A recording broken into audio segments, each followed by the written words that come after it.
Andy, when he was up there, the drop passes and the tip balls playing a major effect on some of the struggles of the offense this season. What are you and the players doing to hold yourself accountable, either before or after practice, to kind of work on that to make sure that you can kind of eliminate or lessen that as the season progresses?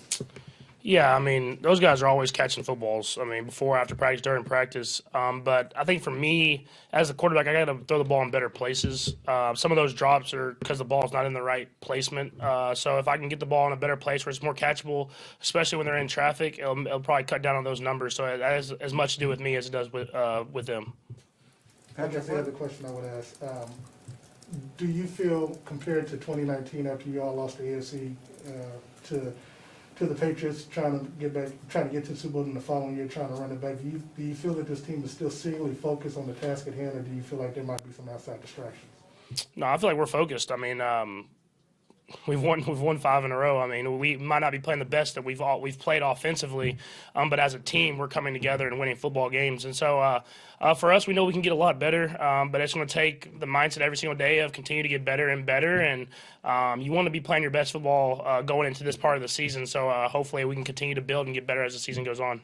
Patrick, what's it mean to you to see Tyron be your Walter Payton Award nominee? And I have a follow-up after that. Yeah, no, it's awesome because you know the work that he puts in, not only on the field but off the field as well, and he's done it in every single community that he's been in, from Arizona, New Orleans, Houston, to now Kansas City. I mean, he's always given back to the community, and I'm grateful for him to be a leader on this team, to be such a great person, and I'm very happy for him to have this honor and hopefully have a chance to go out there and win it. And when you think of him, does that, the way he is with the community, does it track with him as a teammate? I just wonder, obviously, that all the things he does in that locker room, is that pretty good parallel? Yeah, he truly cares about people. I think that's the biggest thing. I mean, he came up in a rougher part, and so he understands how much the impact of other people can be to bring out greatness in everyone. And so for him to be able to be in this locker room and be such a leader, it sets an example for everybody on how you should act on and off the field. You guys were known, especially when you first started, explosive plays, big plays. You're much lower this year in explosive plays. Can you put your finger at this point of the season on what factors are leading to that?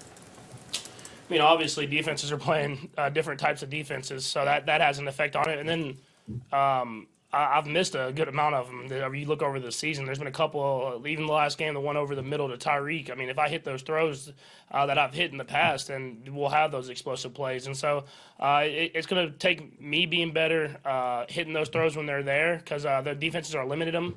And for whenever we do have that shot, kind of like I said, I got to hit it. And I haven't done that these last few weeks.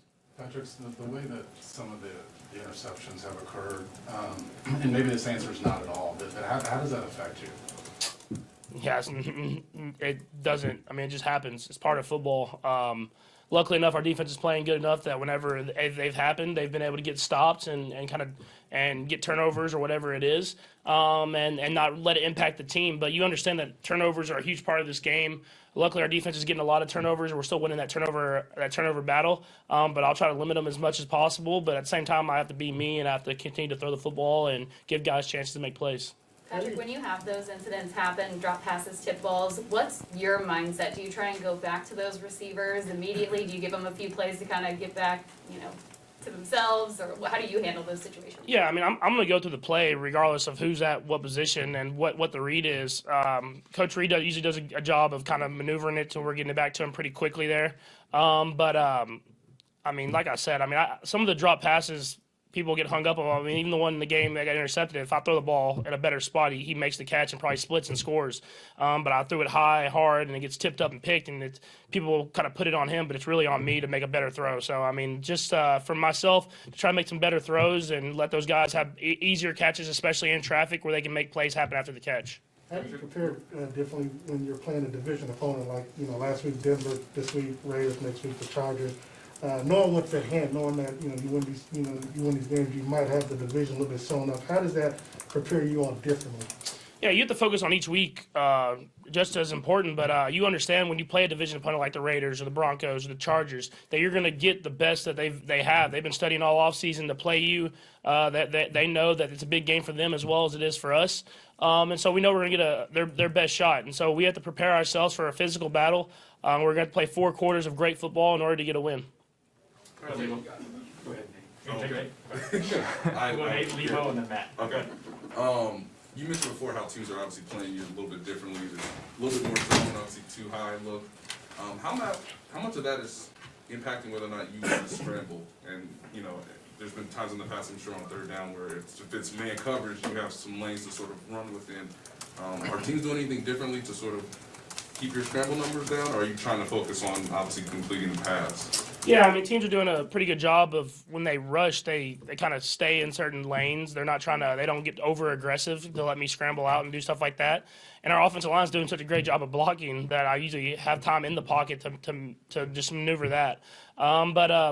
Yeah, I mean, we've seen zone coverages before. Obviously, they're playing a little deeper than we're used to, but you should be by now because it's happened kind of this whole middle part to the end of the season. So it's just finding ways to execute, finding ways to get the ball in my hand, make some better passes, complete some throws, and continue the drives, kind of how we've been starting drives, and that's what touchdowns. I know you like to watch football. I'm assuming you watch Monday night, that crazy win and all that. You've tried to exercise a lot of patience this year with the way people have played. Did you think you could have gone through a game and only thrown 3 passes? How hard would that be to deal with something like that? Yeah, I mean, you definitely, as a quarterback, you go out there, you want to throw the ball and score and do all different type of stuff, but I think I'd feel better if we won. So, I mean, if you throw 3 passes, you win the football game against a division opponent that's right there with you at the top of the AFC, I think at the end of the day, you're going to be happy going home. Patrick, I've asked this question before, but you guys keep winning, so it's worth asking again. What does it say about you guys as a team? Do you think that you can start 3-4, but then rattle off 5 straight wins, be 8-4, and have all your goals right here in front of you? Yeah, I mean, it's you got a lot of guys, a lot of leaders in this room that know how to deal with adversity. They know how to go throughout the process, and I think a lot of guys that know how to just win football games. And you've seen it. People have talked about it. We're not winning the same way as we've always won, but it takes a lot of leaders to be able to win the football game no matter how it's played. And so to be able to have defense to step up the way they've been playing, the offense making drives whenever they need to win football games, it shows the type of guys we have in this locker room. Thanks, Patrick.